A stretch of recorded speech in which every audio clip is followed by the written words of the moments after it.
Antes de falar o que os Bender fizeram, é importante mencionar alguns detalhes revelados por investigações posteriores. Na verdade, o sobrenome da família não era nem Bender antes deles chegarem ao Kansas, sendo que o pai nasceu John Flinker e suspeita-se era alemão ou holandês. Já a mãe, Marlee, antes era Almira Meek e teve um primeiro marido chamado Griffith, com quem teve 12 filhos. Segundo o site Murderpedia, Marlee foi casada algumas vezes antes de se juntar a John Bender, mas todos os seus maridos morreram de pancadas na cabeça. Kate era Eliza Griffith, uma das filhas do primeiro casamento de Marlee, enquanto John Jr. nasceu John Gebhard. Muitos que os conheceram no Kansas afirmam que o casal de irmãos na realidade eram marido e mulher. De qualquer forma, essa não é a parte mais sinistra da história dessa família.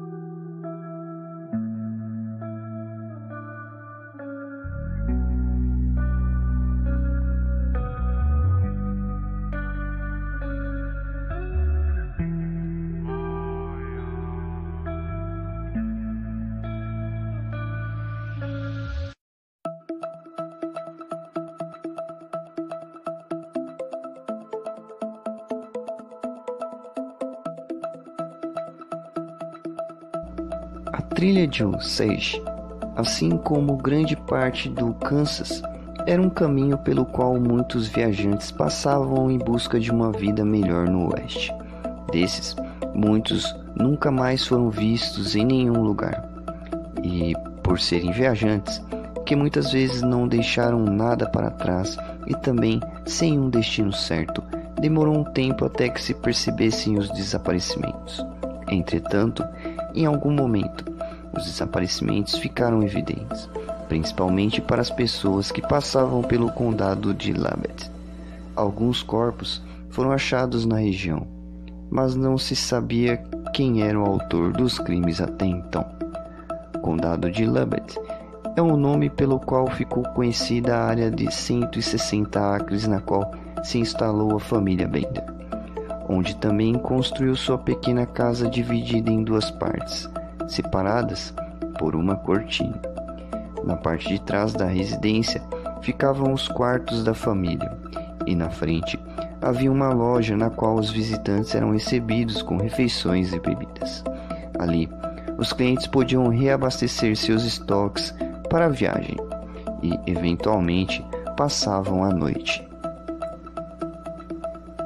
Kate Bender, a filha do casal, era a mais extrovertida da família. Ela se intitulava vidente e curandeira e realizava viagens oferecendo os seus serviços. Testemunhas afirmaram que ela e a mãe Marlee eram praticantes de bruxaria. Quando não estava fora de casa com suas funções, Kate era a grande arma da família para atrair os estrangeiros que passavam pela propriedade. A jovem era atraente e, com suas habilidades psíquicas, ela conseguia novos clientes para o estabelecimento dos Bender. Com esses recursos, assim agiam os Bender para matar seus clientes e visitantes. Após desvendar o mistério, os investigadores concluíram que o ritual das mortes seguia um padrão. Segundo as conclusões, quando os Bender identificavam uma possível vítima, eles o convidavam a se sentar na cadeira de honra da casa durante o jantar. O lugar era a cadeira que ficava de costas para a cortina que separava os cômodos. Dessa forma, durante a refeição, Marlee ou Kate distraíam as vítimas para que os homens da casa atingissem com um martelo na cabeça, por trás da cortina. Logo depois, eles cortavam a garganta da pessoa e a jogavam dentro de um alçapão cuja porta ficava no chão, parte traseira da residência. Segundo o Metal Floss, 2 sobreviventes, que se recusaram a se sentar na posição de honra, identificaram o provável ritual e confirmaram a maneira como tudo acontecia. Um deles, o Sr. Wetzel, lembrou que ao recusar o posto honroso, percebeu um comportamento agressivo e raivoso da Sra. Bender para com ele. Ele relatou que ao ver os homens aparecendo pela cortina, resolveu ir embora do local junto de sua companheira de viagem. Em determinado momento, no ano de 1872, os Bender foram descobertos depois de precisarem abandonar a sua propriedade às pressas, deixando para trás a pequena construção e um cenário de assassinatos horripilante.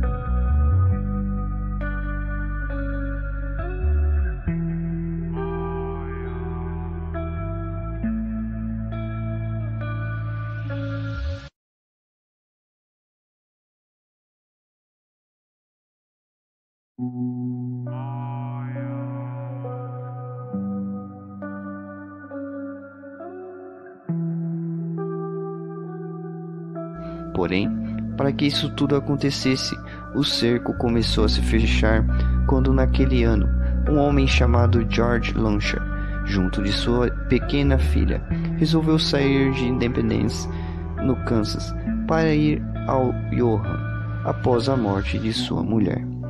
Eles nunca chegaram ao destino. Entretanto, uma pessoa que os conhecia resolveu ir atrás quando não teve mais notícias de Launcher e sua filha.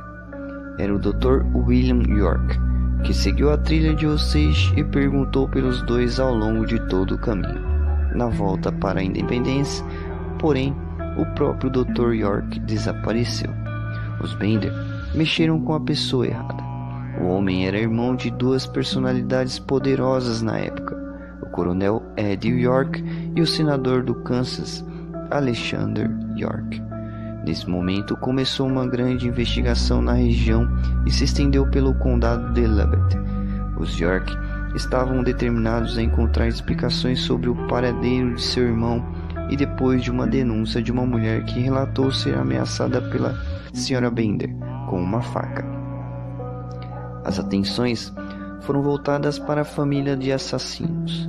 Em um encontro entre os moradores da cidade, todos, incluindo os Bender e o coronel York, concordaram em ter suas casas vasculhadas à procura de informações sobre os desaparecidos. Depois de alguns dias de chuva forte que prejudicaram a ação, os Bender fugiram antes da revista por sua propriedade.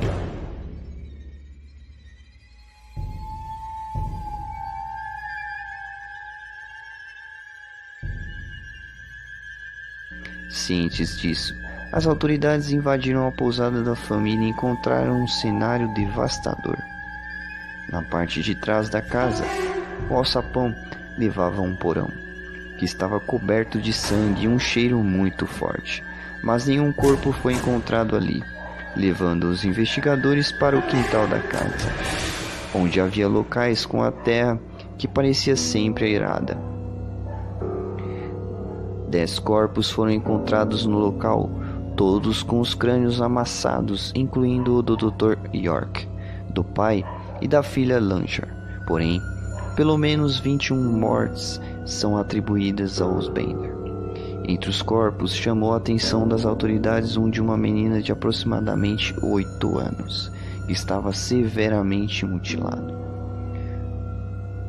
Uma recompensa de mais de $2.000 foi oferecida, mas os Bender nunca foram encontrados.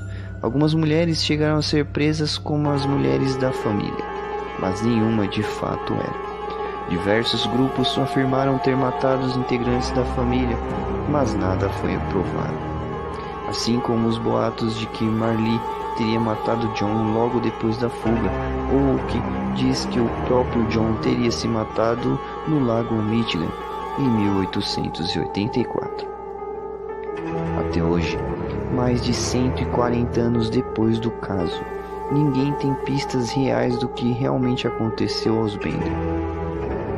A casa deles, no Kansas, foi demolida ao longo dos anos. Hoje não resta nenhuma pista nem de onde ela estava localizada. Mas alguns dizem que a propriedade é assombrada pelos fantasmas das vítimas.